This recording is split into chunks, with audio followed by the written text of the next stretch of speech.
I am a, ooh, I didn't notice. Sorry. Yeah, my name is Michael Tanji. I am a cinematographer and film photographer. I was born and raised on Oahu in Mililani, and been, I guess, in the film industry for, it's been a while, 2012, I would say. Been working in the film and commercial industry since 2012. And then I probably got into, I guess, film photography around 2015, I think, around then. So I kind of discovered it or started getting into it a bit late. And then I guess in terms of the work side of things, I came up as like assistant camera. I was doing that for a while in commercials. Slowly started like shooting things with friends on the side, whether that be like music videos or short films. And slowly, I kind of gathered like a nice body of work and started, kind of stepping away, being able to step away from the assisting to becoming a full-time DP. And about 2019, end of 2019, I left Hawaii. Finally, sort of made the move to LA to sort of take that next step in working on newer projects, and meeting new creatives and working on some new things. Yeah, it's kind of where I am now. Awesome. Yeah, it's just kind of on that. I'm wondering what, obviously it was motivated by work, but if there's anything specifically that pulled you to LA, was it Mm, just like volume of work, availability of work, you know, people you wanted to work with? mhm. What kind of, I'm sure it was something that you had considered for a while, but what kind Yeah. of drove that decision to finally make that move? Mm. Yeah, no, it's definitely something I think I considered for a little while. I think early on I wanted like to do like this bi-coastal thing, where I could be free to go back and forth. And um, I was doing that for a little bit. I would be doing like some music videos or small commercials for directors that I hadn't met through friends. And I think slowly, I mean, over time, I think I started to notice that there were some projects or opportunities that I think I was kind of missing out on or losing certain jobs because it wasn't sort of it there, living there. Um, it's like a weird thing where like I guess sometimes like jobs could come up like the week before and like they're looking for somebody, but then they almost don't consider you if you're not like living there.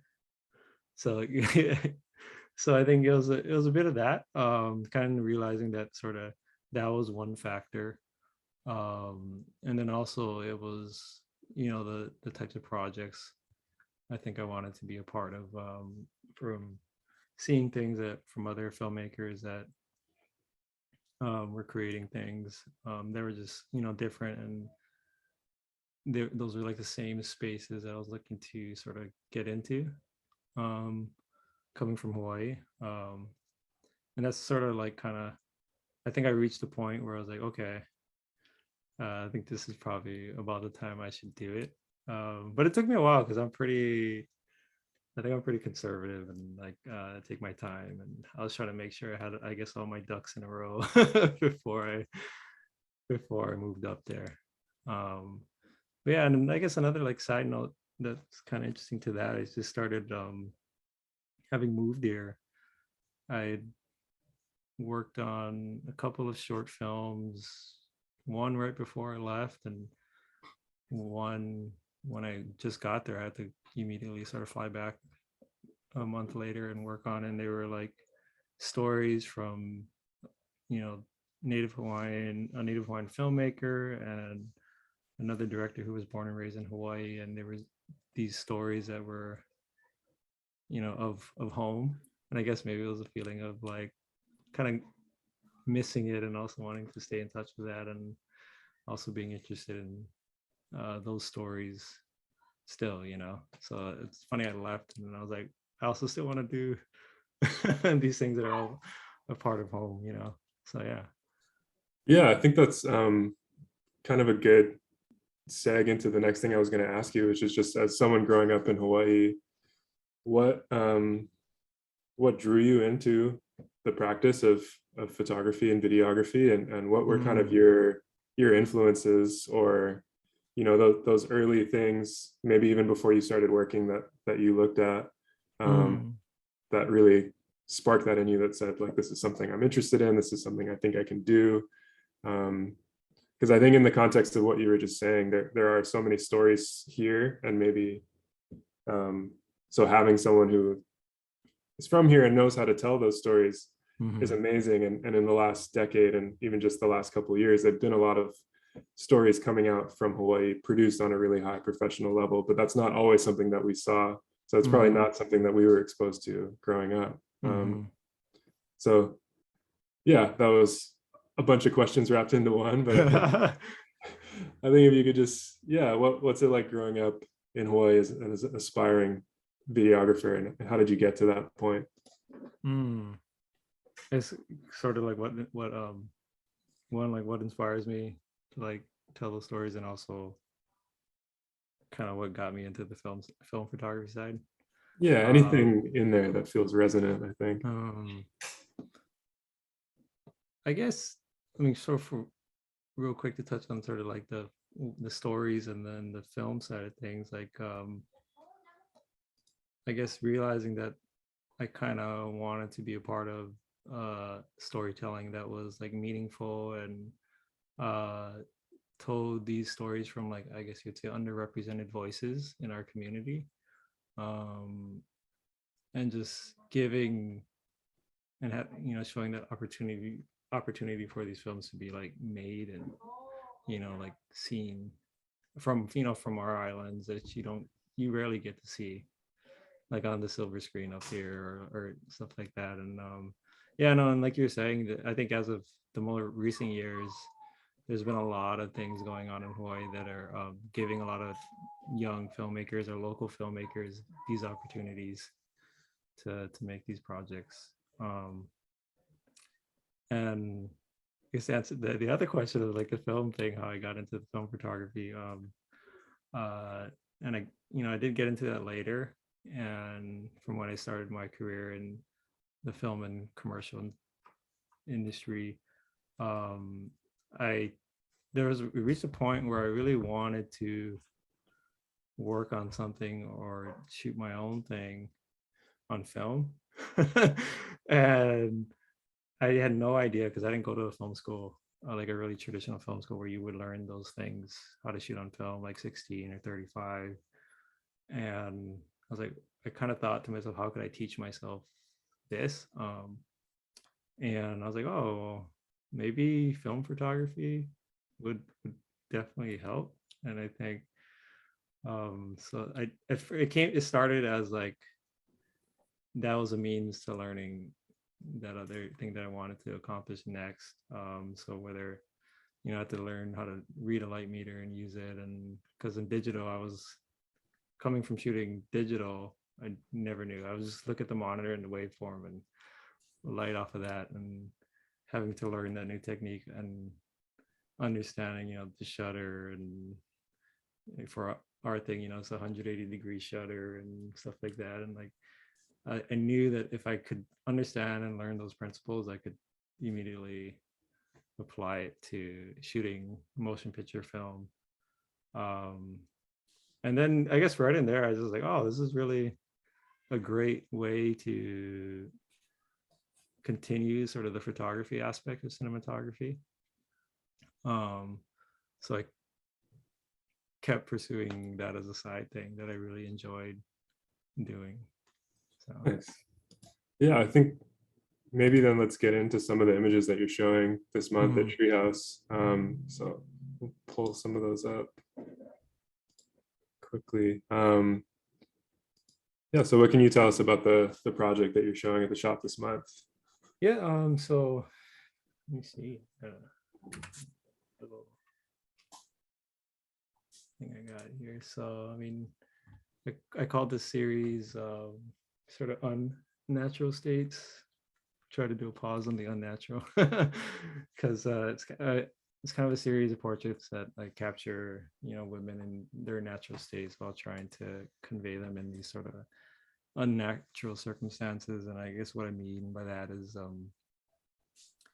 I feel like a lot of times when I mean for me, I guess when I'm like lighting things and you're doing things on set, that's sort of the artificial aspect of it all. Because you're like recreating light, or you're putting them in a certain scenario and they're wearing certain things or acting in a certain way, and that's sort of like the artifice of it. Um and I wanted to like, and on the other side of that, I wanted to sort of capture these women in these spaces that are more intimate and sort of natural to them, and not sort of force upon a certain thing or looking for from them, and trying to also convey an honest emotion. And I mean, for I guess this image that we see on screen, this is a friend, Anna. I had met her on a commercial shoot, and then I think it maybe took maybe about a year went by, and then we actually met up and did a shoot together. But the one thing that I would say, like, the sort of is like the common thread for all these photos, is that usually a lot of these photos are sort of like born out of, or the way they are portrayed in the photos is sort of born out of conversations that we're just having in the moment, where I, I probably end up, we just have talks about where they are in their life or things that are currently happening, and there's not a lot of shooting going on. and and so like I sort of like maybe see it, in this sense this was all natural light. um the light started coming in through the bathroom, and then we just kind of came up with this idea of shooting this scene in a particular way. And so it's sort of being present and in the moment, and while having these conversations with them. And it's, and when I say common thread, it's how sort of all these shoots sort of go. So um I guess when people have asked like to like come and check out the shoots and stuff, I kind of tell them it's not that exciting, because it just ends up being like me and the other person just talking for a while and not a lot of shooting happens.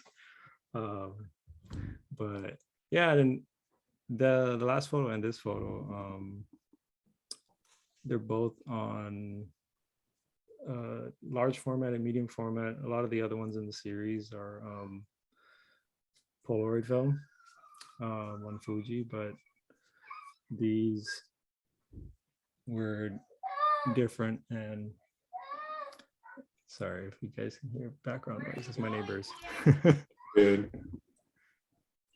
But yeah, Yeah, I think I know that large format, I mean medium format, but especially large format does a lot of that kind of slowing down mhm, for you just out of necessity too, because of the mechanics of the camera. And if you're shooting 4.5 or larger, you're changing out your film holder.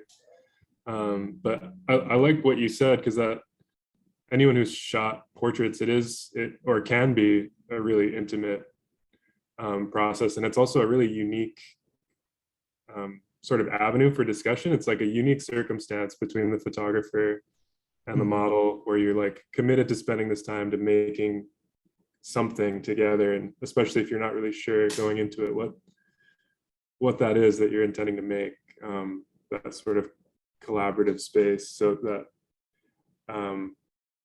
I find that what you're describing makes a lot of sense with people who shoot film, in that you have that scarcity where you're really not doing a lot of shooting. mhm, mhm. um, I'm wondering if that, do you find yourself working that way in in digital or in video, or is that, do you have to kind of adapt to a totally different workflow or approach? Um, yeah, I mean, in video, it depends whether, I guess, the project is shot on digital or film. Because when it's like digital, sometimes we're like, yeah, if it's a commercial or a music video project, they're kind of like we're moving really fast. And like we're like I'm probably like maybe pre-lighting a setup ahead of time with the crew while we're shooting one, and like things just move so much faster. And I think this photography is kind of a nice sort of reset into stepping back from that chaos. But then sometimes when we're shooting on film, I think everyone's a lot more on set. They're a lot more focused, and people take time because we have to rehearse it, and we have to do the blocking of the scene and Mm. make sure that all feels right, and then we roll because it's like literal money rolling through the gate, and can't really afford to just shoot. And there's no such thing as like rolling on the rehearsal. I guess you would say. um but yeah. um and in this image, it's the only color image in the series. It's on 35, and it's shot on Cinestill 800T. That's one of my favorite sort of color stocks on 35 from those guys, because it's from the same film stock that I love, the 500 tungsten, the 5219 that Kodak has for motion picture. And this one, I'll say, it was a kind of an interesting setup that no one would, you can't really see that's outside the frame. Just to tell people when they've asked, is actually out in my family's backyard, and I had built sort of this light box that was like, I guess, a negative light box, because I built 4 walls of I guess like these dark gray and solid negative duvetine like backdrops that just made up the 4 walls, and then I put a silk overhead to let in the sun, because I think it was like probably not so a good time of day to like be shooting. It was like 2 or like 1, or the sun was very high. So I threw that silk over, and actually ended up putting like some more dark rags on top of that silk to just sort of like break up or take down the light. So this one was a interesting fun shoot, sort of making that setup. It's very different from the rest of these in the series. Do you like shooting that Cinestill, that tungsten balance film in natural light? Mm-hmm. Yeah, because I end up liking to I really like how it turns out, something with the skin tones and the tones when you, I guess, take it in and you correct it after. um I've very little have I done when you put like I think it's like an 85 filter on it. It's like an orange filter to Yeah. correct the tungsten. um I've done it a few times, but not too often. I think I don't do it as much because uh I shoot in like low light a lot, and um I didn't want to take away too many stops from using that filter, not usually. So yeah. Yeah, that's I never would have guessed that this was shot like outside in the middle of the day in Hawaiian, but Yeah. it's pretty remarkable, especially on 800 ISO film. Hmm. And then yeah, that was also with it's my only 35 I own. It's a Nikon FE2, I believe. I love that camera, and I only own a 35 mil on it. So but yeah, this image is I guess like the first of like 4 in these, the last 4 that are all on Polaroids.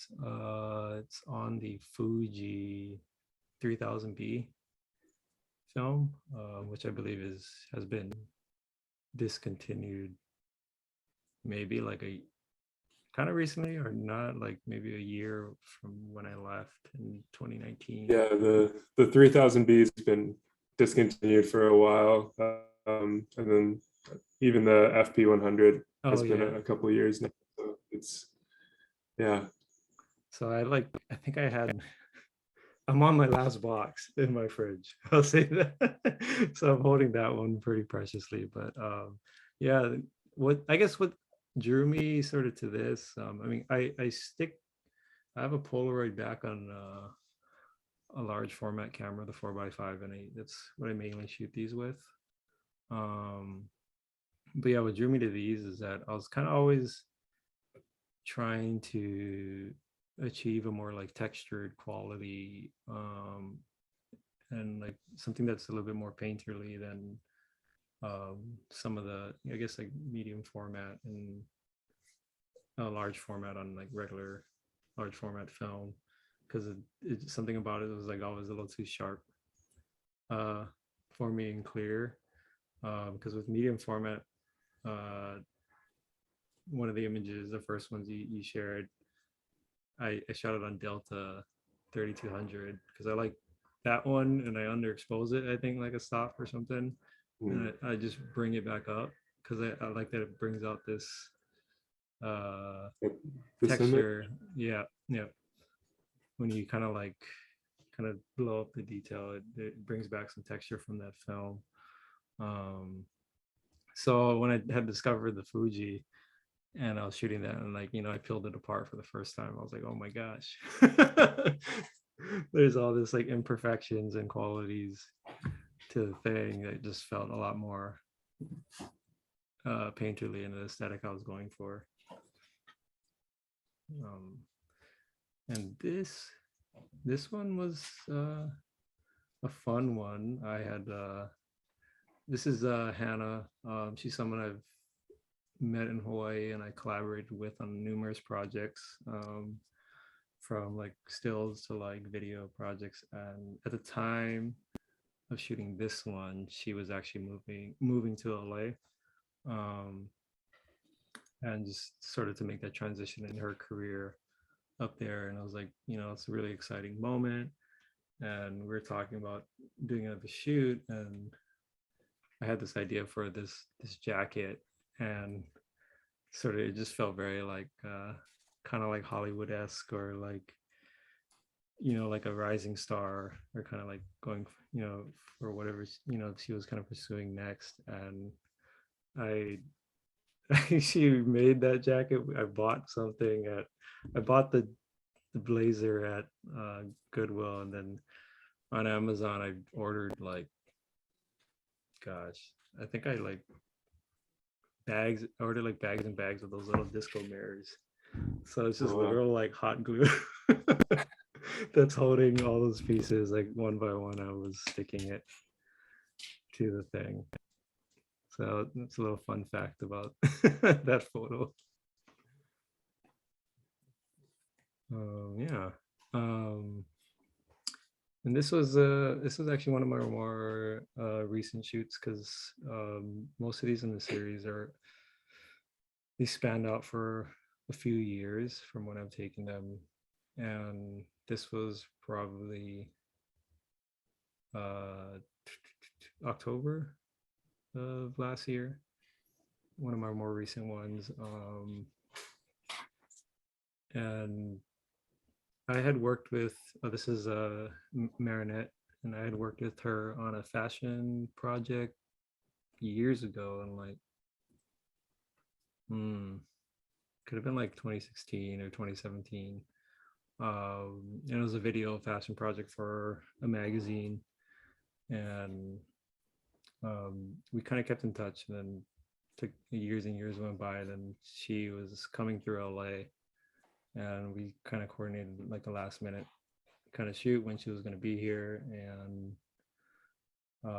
this was like another example. We ended up kind of just talking for a while and just reconnecting, um, and seeing, what we've kind of been up to in our lives, and how things have changed since we worked together like so long ago. And these are like some of the few images that sort of came out of that process. um, and she's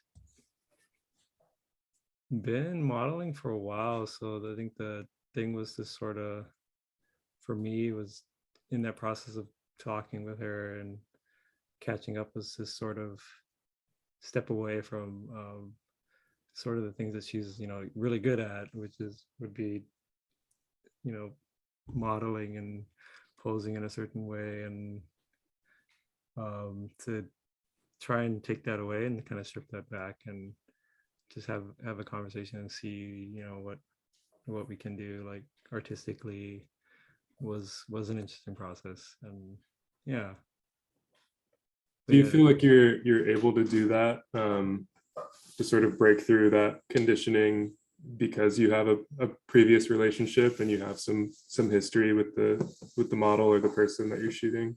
yeah, and I think so. And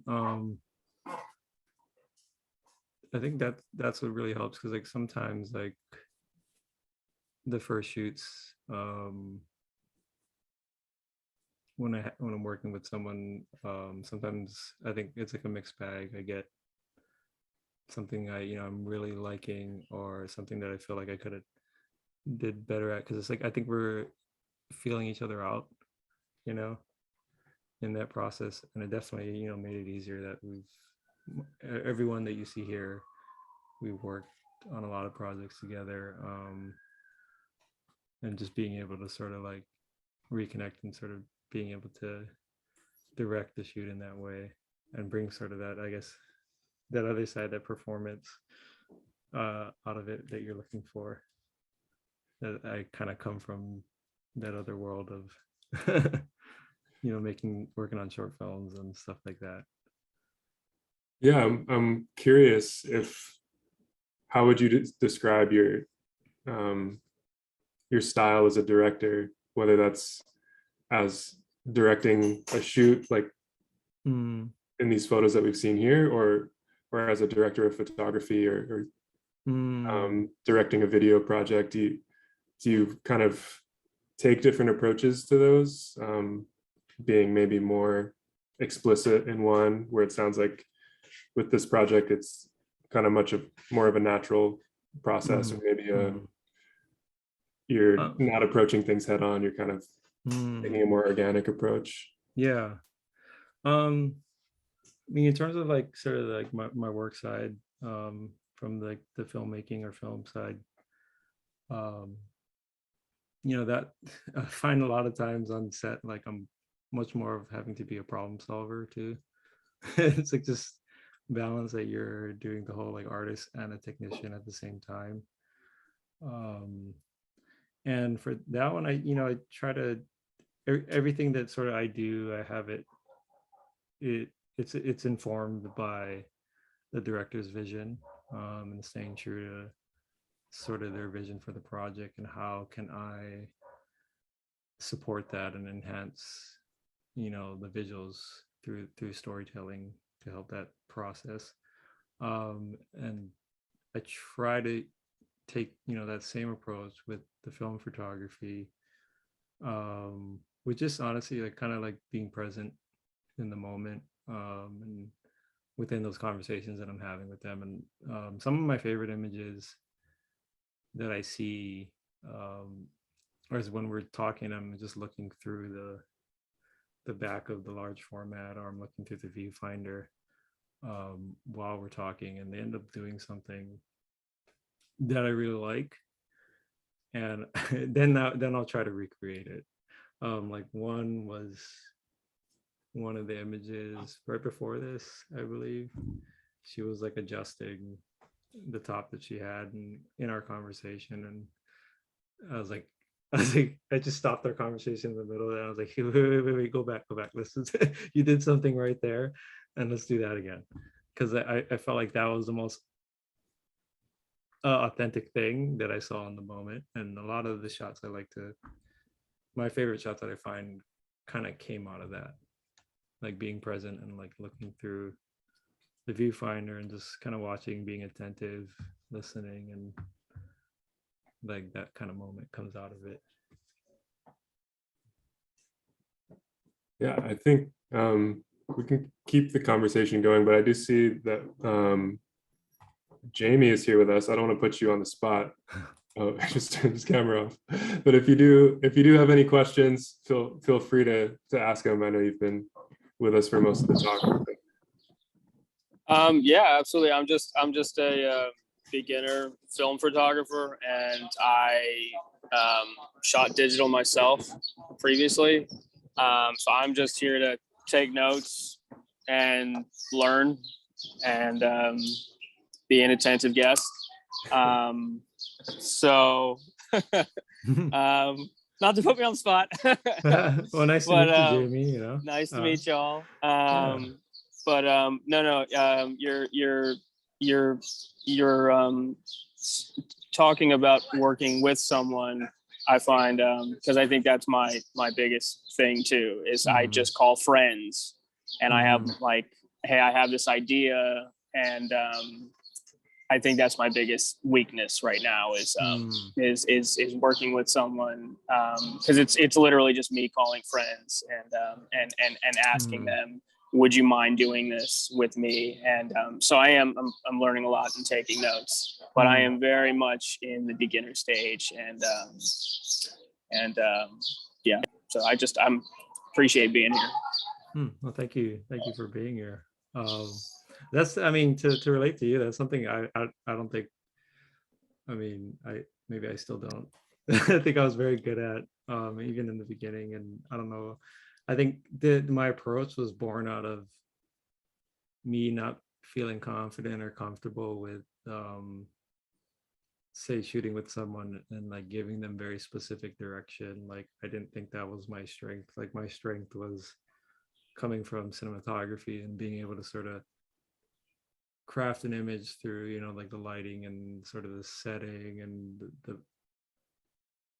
the person, and to a certain extent, because that kind of became to like directing. And like, you know, I've seen photographers or, you know, like assisted on sets back in the day where like I watched them and like I'm like, wow, they're so good at like talking to another person and like getting this specific thing. Like they know the posing or they know the thing, and like I knew that would have been was my weakness, and I was never good at it. And I think in a way, me just talking to them and sort of like being more, I guess, observational, or is kind of or like a documentary approach suited me better.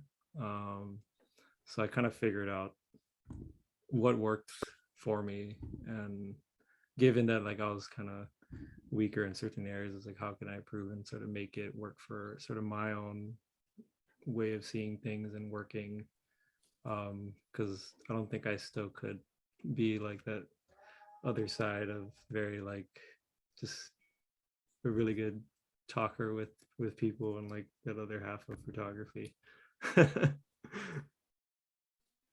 Yeah, I think just to kind of add on to that, if you know, just in this series that Michael's showing, he's working with the same models over different periods of time as well. So I think if you do find someone that you're comfortable with, that can be really helpful, because it does take a while. I mean, Michael discussed it takes a while to sort of break through the conditioning of the model, but even as the photographer, you have your own anxieties, your own hangups, maybe your own limited idea of what you're looking for. And the more time you're able to spend, the more that will gradually start to wear off. So if you have those friends that are willing to sit for you, I think that's, you know, that's something that's very generous of them, and that's something that that yeah, you should feel fortunate. And but it is an awkward thing. As someone who's asked friends to sit for me, it's, you know, people I've known my whole life, I put the camera on them and all of a sudden we have nothing to talk about, and we're both kind of like shelled up for whatever reason. I don't know if you found that too, Michael, but yeah, I like to be on the other behind the camera. I'm not very good in front of it, or yeah. And no, I mean, I think, and I do, I guess the other side of the thing of why I do the photography, the film photography side, is I think other than technically it being able to sort of like hone my skills in on the photography aspect, that sort of goes back and forth with cinematography. um I think I also pursue the photography aspect for sort of my own personal uh endeavor and like bettering myself, because every time sort of, even if sometimes I know these people, or maybe if it's new people, like I'm constantly putting myself in a situation where I'm out of my comfort zone. um and just learning, I mean, through doing these photos and like being able to be more comfortable like talking to someone and like giving them direction, or just having a simple conversation with like a stranger and getting to know them, like sort of um has helped me by doing the photography. And I think that's another reason sort of why I pursue it as well, because it helps me with that aspect of myself. So, Michael, with this project, I'm sure you probably have many more images than just the 7 that Mhm. you're showing. Is this something you're planning to continue to work on as a personal project to kind of continue developing it? Yeah. Oh, definitely. Like, I think I'd for sure just kind of keep going at this, and I really do enjoy portrait photography. And just sort of trying to, in a way, kind of like be able to like change it up or put it in certain scenarios, different scenarios where there's lighting or background. And now I'm like thinking more about like what they're wearing or their wardrobe, and sort of working with others to like other people who are designers or stylists to like sort of be able to convey that other side of storytelling that's possible with photography. um so this is a series of portraits is something definitely I want to keep pursuing, and along with other ideas. I'm like, I think I want to play with shooting the sort of the same people but in sort of a wider frame or space to capture sort of other elements. But I mean, as I got into this whole thing, I didn't, in the beginning, I kind of didn't know of too many photographers to sort of draw inspiration from. And I was very new to it all. And then I think somewhere down the line, I ran into the work of Peter Lindbergh, and you probably could see a lot of the sort of the black background, black and white inspiration there. And there's something about his images that I really love, that there was this timelessness quality to his work. And I think I had read something in one of his books that he sort of was a huge advocate of not doing any retouching to the women, and it being much more about like embracing those qualities and imperfections on someone, because it was a part of like their story, their life story, where they've been, what they've experienced. And that really sort of struck me, in terms of like embracing that and sort of the storytelling quality of it. Because yeah, you just, and that kind of goes back to like sort of that honesty and that authenticity that I'm trying to sort of strive for in my work. So yeah. Well, is there outside of this project, is there anything else you've been working on that you want to talk about, or anything else that's been really inspiring to you recently? um I just got off a short film shoot this past week. I was out in Hilo for like 3 weeks, prepping, and then we shot for like a week. um can't say too much about it. So I signed on the dotted line to Yeah. not say too much, but it's a film that was kind of, it became dear to me after I read the script. Reminded me of my own sort of upbringing in Hawaii and being Asian American, and sort of having your roots tied to Hawaii and sort of your own goals in life, and kind of having to navigate that at different chapters. So that those elements are within that film, which is what I can share. And then I'll be working on a couple more narratives in the next coming months. 2 more films. Yeah, that's kind of sort of what's on the horizon for me. It's completely unexpected. Like all of last year, it was like commercial and branded content. And like this year is kind of turned into a little bit more narrative, which is, the end goal for me, to be working on stories and storytelling for films and narrative. So I'm just kind of riding the wave, and seeing where it goes. Awesome. Yeah, well, we'll definitely look out, keep an eye out for any of those projects upcoming. People can go to your website, right? michaeltanji.com. Stay up to date with what you're working on. Yeah, some of the narratives are up there too, but they're unreleased publicly, but they're at festivals running right now, so you can kind of see the names of that and probably catch some showings. Yeah, that's where you would find sort of my photography and cinematography on there. Cool. Yeah. Okay, I think that's gonna pretty much wrap us up for this evening, but want to definitely say thank you, Michael, for joining us, for sending over some prints for us to display. Anyone who's checking this out, Jamie, any of the good people on YouTube watching the recording, definitely stop by the shop the rest of this month of April to see Michael's work, and check out his website, check out the narrative and other video projects too. Got some really amazing stuff. So thank you, Michael. Awesome speaking with you. Yeah. Yeah, you have to stop by the shop next time you're back home. I definitely will, man. You guys are awesome, and I always love coming through to pick up some film when I'm back in the islands. So keep doing what you're doing, and thank you guys so much, to you and Bobby. I really appreciate it. And what you guys are doing for the film photography community in Hawaii. Yeah. Awesome.